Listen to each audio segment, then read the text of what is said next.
On this episode, we're going to talk about how to use alternate choice in closing a deal.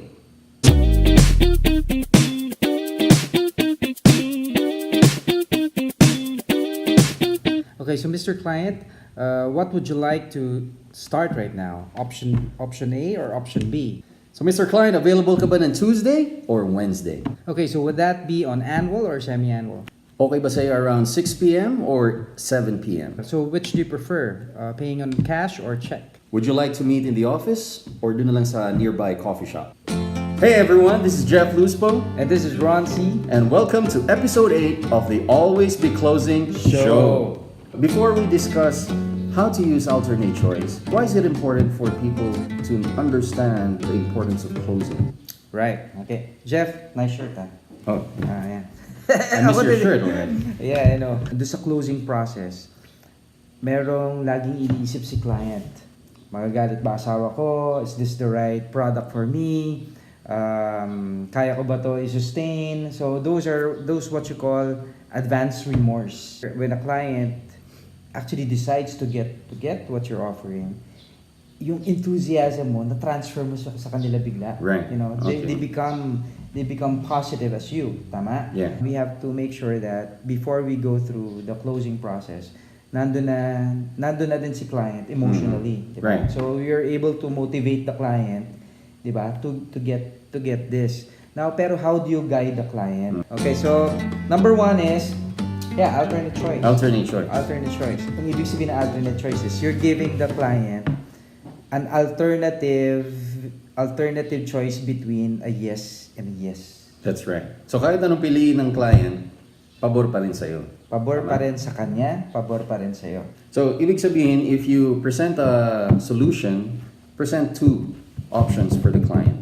Ang basis kasi ng alternate choice is control. Siyempre gusto mo, ikaw ang may control. Pero ayaw naman ng client na ikaw may control, maramdaman niya na ikaw nagko-control sa kanya, right? Tama.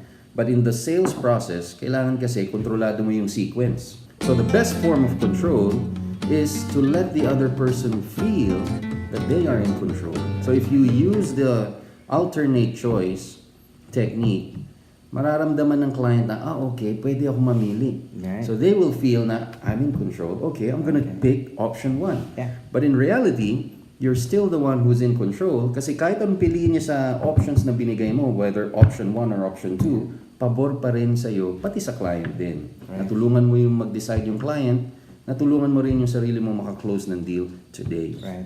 Rather than asking straight up, kukuha ka na ba? Right. Kasi when you ask straight up questions like, ma'am, kukunin mo na ba to?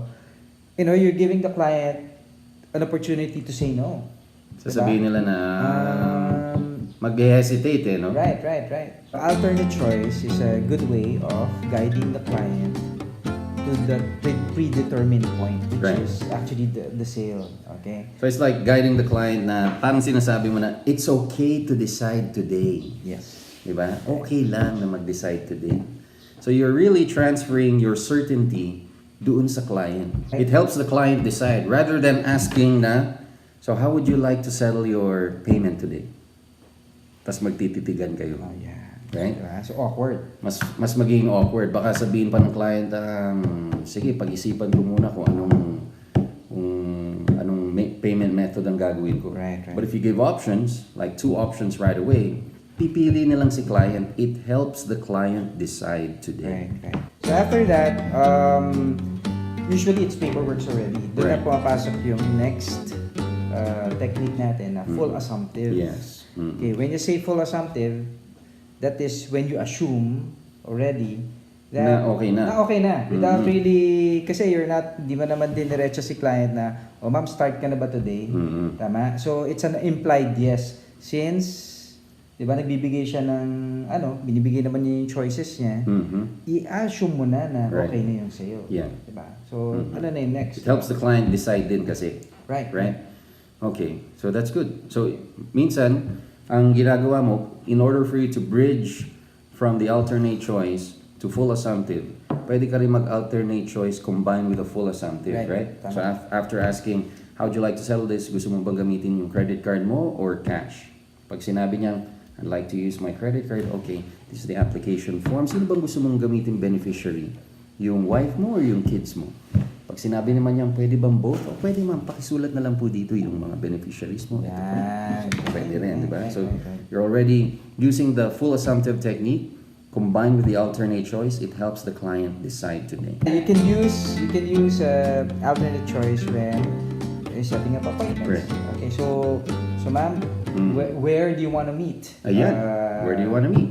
Di ba, sa office mo na lang ba or sa coffee shop nearby? That's a good one. So it helps the client decide rather than saying, kailan ka ba available? Yan. Sige, check ko pa yung calendar ko eh. Hindi ko pa alam eh. We'll see. Text tayo. Di ba? So, but if you give options, it helps the client decide right away. Especially pag specific yung options na binibigay mo. Mas nakakapag-isip siya, mas nakikita niya yung calendar niya. Rather than, saan mo gusto mag-meet? Di ba? Ikaw. So, hindi lang siya applicable dun sa client mo. It's also applicable with your friends, with your spouse, with your kids. Right. O, saan tayo kakain? Bahala ka. Saan mo Kahit gusto? saan, di ba? O, pero pag Right. sinabi, saan tayo? McDo o Jollibee? Oh, yan. Wala kang choice, Pipili di ba? lang. Pili Right. lang, di ba? Oh. So, Ganon it's din very pag sa date. Sa date. Pag sa date, di ba? Oh. Naiinis yung mga girls pag sinasabi ng mga lalaki na, Saan tayo? Saan tayo? Saan mo gustong pumunta? Sasabihin ng girl, ikaw. Hindi, ikaw kung saan mo gusto. Hindi, ikaw. Huwag kang bahala. Hindi, ikaw. Huwag na lang kayo. So, Diba? nakakainis. Nakakainis. But if you... Pero pag saan tayo mag-chichenelin boom? Diba? Sa ano ba? Sa bar ba? O sa coffee shop? Yeah. Diba? Okay. Tama. Yun pala. So, it helps the client decide or any other person decide if you give them options right away. And they might encounter an objection. For example, so ma'am, so how would you like to settle this? Cash or check? Sabi niya, wala akong cash ngayon. Tsaka wala akong check eh. Diba? You have to have another alternate choice, which is, so anong mas okay sa'yo ma'am? I-online mo na lang or magde-deposit ka sa bangko? Yan. Yan, diba? So, alam mo yun, dapat meron ka laging kasunod if ever na mag-iba yung Mabilis choice dapat, niya. mabilis. Right. Kasi if you give up right away, di ba? Masisira yung flow ng closing mo. So give options right away, pero yung options mo, alternate choice pa rin. Right. Yung two options pa rin siya na pwedeng piliin. Right. Yun ang maganda. Last tips mga advisors, normally sa closing, you really need to be confident. Pag nakita kasi ng client na you're not sure about what you're saying or what you're even gonna do, di ba? They won't commit to whatever the deal is. Okay, so it's important na when you practice, when you deliver your alternate choice and full assumptive, it has to be 100% confident. Transferring the confidence, the certainty to the other customer. Right. Pag hindi ka sure, Hindi rin siya sure. hindi rin siya sure. Pag kinakabahan ka dun sa gagawin mong technique, hindi mo praktisado, hindi rin siya praktisado mag-yes. Right. Tama. Di ba?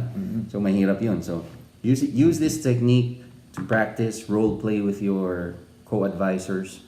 It's very important. You can even list down all the alternate choices na pwede mong gamitin. Dun sa training na binibigay namin ni Coach Ron, we will be providing a list of alternate choice options na pwede mong batuhin sa clients mo para meron ka ng, ito palang pwedeng mga gamitin. Hindi pala pwede ito. Ito mga pwede. Right. So, we can provide Coach you Jeff, that. this is just one of many closing ways, di ba? So, basically, you really know how to close in different ways, di ba? Kasi, mahalata ng client ko, parang, lagi, di ba? Ito lang yung, ginagawa niyang technique. So, you have to know how to close in different ways. Di ba? So, yun, matutunan po ninyo yun dun sa ABC program namin, no? Right. That's it for today. I hope you like this episode. If you like it, please hit the like button and subscribe. We'll see you again next time. This is Jeff Luspo. And this is Ron C. And remember, always be closing.